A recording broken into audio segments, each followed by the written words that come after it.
Antes de ver este video, suscríbete y activa la campanita para no perderte las noticias más importantes de la región de Bogotá, Cota, Chía, Sopo y Zipaquirá. Las 6 objeciones a la ley estatutaria de la JEP, explicadas a profundidad. La objeción a la ley estatutaria de la JEP no fue ninguna sorpresa. Desde hace varias semanas se debatían las implicaciones que tendría que el presidente vetara la norma estructural de la justicia transicional de esta manera. Finalmente, Duque aprovechó la noche del domingo para explicar en un discurso corto y claro su posición respecto a este espinoso asunto. El primer mandatario acogió casi la totalidad de las críticas más fuertes a la estatutaria, muchas de estas defendidas por la Casa de Nariño y él mismo en la campaña presidencial, pero en las que coincide con el fiscal general de la Nación y el expresidente Álvaro Uribe. Lo que no se podía hacer por la vía de objeción, será incluido en un proyecto de reforma constitucional. Semana le explica los puntos fundamentales y cuáles de estos son compartidos por el expresidente y el fiscal general. 1.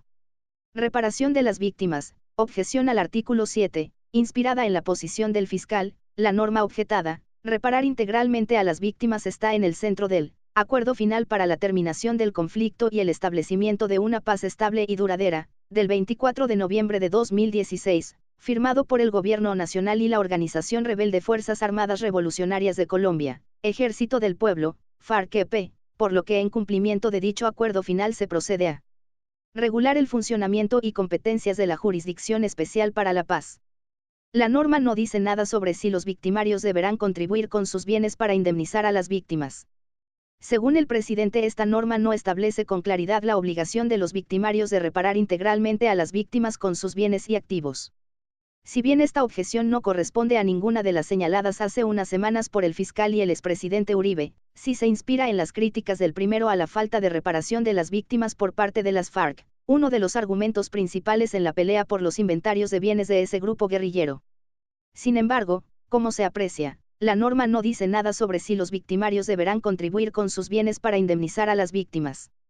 Es la sentencia de la Corte Constitucional C-080 de 2017 la que al referirse al artículo 7 del proyecto de ley estatutaria dice que el Acto Legislativo 01 de 2017 extinguió la obligación de los victimarios de indemnizar los daños causados. Al respecto se debe tener en cuenta, como se vio en la parte general de esta sentencia, que el Acto Legislativo 01 de 2017 extinguió la obligación de indemnizar los daños causados por los combatientes, sin perjuicio de la obligación colectiva de las FARC de entregar los bienes para la reparación, de acuerdo con un inventario de los mismos. En consecuencia, no corresponde a esta jurisdicción tasar indemnizaciones de perjuicios, pues las indemnizaciones corresponderán, conforme al artículo transitorio 18 del Acto Legislativo, al Estado, que lo desarrolla a través del Programa Masivo de Reparaciones. Lo anterior sin perjuicio de la obligación de indemnizar de los terceros que se deberá hacer exigible por los mecanismos judiciales ordinarios, sin perjuicio de lo que pueda definir el legislador. Lo anterior por cuanto el acto legislativo no eximió a los terceros de su obligación de indemnizar. Este debate se centra en determinar si la reparación puede hacerse de manera colectiva con los bienes declarados en el inventario entregado por las FARC o si cada desmovilizado debe hacerlo con su patrimonio como lo exige el presidente. Lo complejo es que la propia Corte Constitucional reconoció que la extinción del deber de indemnizar con los bienes de los victimarios no la generó el proyecto de ley estatutaria, sino el Acto Legislativo 01 de 2017, por lo cual esta objeción exigiría una reforma constitucional. 2. Falta de determinación de la suspensión de los procesos. Objeción del inciso tercero del literal J del artículo 79, del fiscal. La norma objetada, se trata de un artículo que señala que no podrán realizarse una serie de actuaciones frente a personas cuyas conductas son competencia de la JEP, atendiendo a la competencia exclusiva de la JEP sobre las conductas cometidas con anterioridad al 1 de diciembre de 2016, conforme se establece en el artículo transitorio 5 del Acto Legislativo 01 de 2017. Los órganos y servidores públicos que continúen las anteriores investigaciones solo podrán realizar actos de indagación e investigación según el procedimiento que se trate absteniéndose de proferir sentencias, imponer medidas de aseguramiento, ordenar capturas o cumplir las que previamente se hayan ordenado, que involucren a personas cuyas conductas son competencia de la JEP. Esta objeción desarrolla una de las más fuertes críticas del fiscal general de la Nación. El primer mandatario objeta esta norma porque no determina las diligencias judiciales que la Fiscalía debe abstenerse de realizar, lo cual según él produciría una situación que va en desmedro de los intereses de las víctimas y desperdiciaría valiosos recursos investigativos de autoridades con experiencia y capacidad. Sin embargo, el literal J del artículo 79 de la ley estatutaria no utiliza la expresión diligencia judicial, lo hace la Corte Constitucional en la sentencia C080 de 2018. La norma no se refiere a la expresión diligencias judiciales utilizada por el presidente Duque. Es la sentencia de la Corte Constitucional la que utiliza el término. Lea el discurso en el que el presidente Duque objeta 6 artículos de la ley estatutaria de la JEP. La norma no se refiere a la expresión diligencias judiciales utilizada por el presidente Duque. Es la sentencia de la Corte Constitucional la que utiliza el término diligencias judiciales al señalar que los órganos y servidores públicos que continúen las anteriores investigaciones, a que se refiere la norma, no podrán ordenar la citación a la práctica de diligencias judiciales. En este caso, el Congreso se encuentra en una difícil situación, pues el propio fiscal general ha reconocido que está de acuerdo con la forma como la norma quedó el proyecto de ley estatutaria y lo que no comparte es la prohibición de la realización de diligencias judiciales que realizó la Corte Constitucional. 3. Máximos responsables. Objeción al parágrafo 2 del artículo 19, del fiscal y de Uribe, la norma objetada, parágrafo 2. En ningún caso podrá renunciarse al ejercicio de la acción penal cuando se trate de delitos no amnistiables, según lo establecido en el parágrafo del artículo 23 de la Ley 1820 del 30 de diciembre de 2016. El presidente desarrolla una crítica del fiscal general y objeta este parágrafo porque permitiría la renuncia a la acción penal frente a los crímenes de lesa humanidad, genocidio o crímenes de guerra en relación con quienes no son máximos responsables. El artículo 19 del proyecto de ley estatutaria se refiere al procedimiento de selección, sin embargo, no hace referencia al término máximos responsables. De hecho, lo que hace el parágrafo 2 es señalar que no podrá renunciarse al ejercicio de la acción penal de los delitos no amnistiables, cosa que no discute ni el uribismo ni el fiscal. Fue la Corte Constitucional la que se refirió en su sentencia C080 de 2018 al término máximos responsables, al condicionar la expresión delitos no amnistiables del parágrafo 2 del artículo 19 en el sentido de que se refiere exclusivamente a aquellos que adquieran la connotación de crímenes de lesa humanidad, genocidio o crímenes de guerra cometidos de manera sistemática, los cuales podrán ser atribuidos a los máximos responsables. Por lo anterior, la objeción en este punto no es frente a la ley sino a la decisión que sobre esta tomó la Corte Constitucional, situación en la que el Congreso quedará en una posición compleja, pues la norma ni siquiera trae la expresión cuestionada en la objeción. Incluso, el propio texto del parágrafo indicaría que debe investigarse a todos los responsables de los delitos no amnistiables y no solo a los máximos responsables, pues no excluye a estos últimos. ¿Qué hará entonces el Congreso si el texto literal de la norma desarrolla la posición del uribismo y el fiscal y lo que los contradice es lo dicho por la Corte? 4. La extradición. Objeción al artículo 150, de Uribe. Esta objeción ha sido una de las más fuertes críticas del expresidente Uribe, quien cuestiona que se puedan practicar pruebas en el trámite llevado por la JEP en relación con la extradición.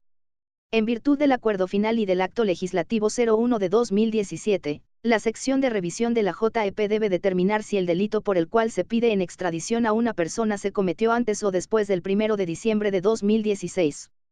Si se cometió con anterioridad a esta fecha, la persona no puede ser extraditada. El debate de fondo consiste en establecer si la sección de revisión de la JEP puede practicar pruebas en el procedimiento de extradición, pues la Ley 1922 de 2018 no lo permite.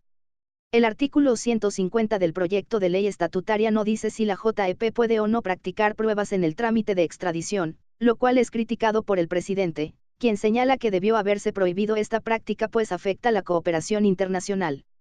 Sin embargo, no fue proyecto de ley estatutaria, sino la Corte en la sentencia C080 de 2018 la que dijo de manera expresa que la JEP sí se puede practicar pruebas en el trámite de extradición, conforme a lo anterior, siempre que el Gobierno Nacional reciba una solicitud de extradición de un integrante de las FARC-EP o de una persona acusada de ser integrante de dicha organización, respecto de conductas ocurridas con posterioridad a la firma del acuerdo final y que no esté estrechamente vinculado al proceso de dejación de armas, deberá, una vez perfeccionado el expediente, remitirla a la sección de revisión del Tribunal para la Paz, a efectos de que determine el momento de ejecución de la conducta atribuida. La remisión del expediente debidamente perfeccionado, en los términos previstos en la ley aplicable, garantiza que la sección de revisión del Tribunal para la Paz disponga del material probatorio necesario para realizar la evaluación que le corresponde dentro del perentorio término que le concede el Acto Legislativo 01 de 2017, sin perjuicio de que en ejercicio de sus competencias decrete las demás pruebas que considere necesarias para su decisión. Incluso en el propio procedimiento de extradición de Santrich, la Corte Constitucional avaló que se practicarán pruebas en dicho trámite en el Auto 401 de 2018, 68.1.